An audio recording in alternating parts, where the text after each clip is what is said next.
Stuff happens in life. And we have been in a cycle of stuff happening with this economy. And I told Brian and his wife, and I told Ken, before we get into how to turn the setbacks into comebacks, I got to deal with the elephant in the room, which is the economy. How many people in this room have been impacted by the economy? Everybody. Everybody. If you didn't personally feel it, you felt it because your cousin Momo came over your house and asked for some money. Am I right about it? People came for a couple of days and they stayed for a month. You know what I'm talking about. Everybody has been impacted. So I'm going to give you some tips real quick from my latest book, Turn Setbacks into Greenbacks, and then we're going to go into how to turn that big setback into a comeback. First of all, when you look at setbacks, you're going to have them. But let's talk about how to get past them. Step number one, don't panic. Everybody heard me? What'd I say? Don't panic. Panic is taken from the Greek word to choke. When you panic, you automatically choke off the air to your brain. You cannot think clearly. You cannot think clearly. You cannot make wise decisions. Cannot make wise decisions when there's a decision to make, you end up making a poor decision. 1929, there was a stock market crash. People panicked. Some jumped off of bridges. Some blew out their brains, not realizing that the market would come back bigger and better than ever. This too shall pass. It's challenging. It's like riding a bicycle. In tough times, in good times, it's like riding a bicycle downhill. You don't have to pump that hard. Phones are ringing, people are calling you. But in tough times, you got to pump uphill.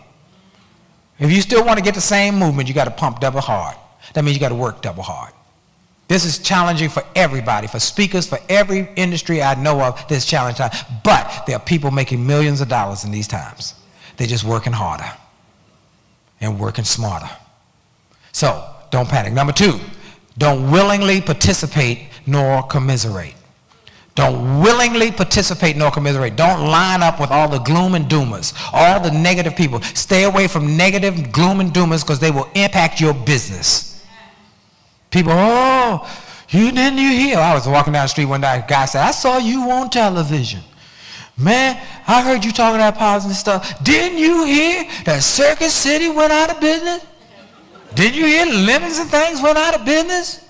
Did you hear that the unemployment rate is 10%? I said, 10%? He said, yeah. I said, that means 90% of the people are still working.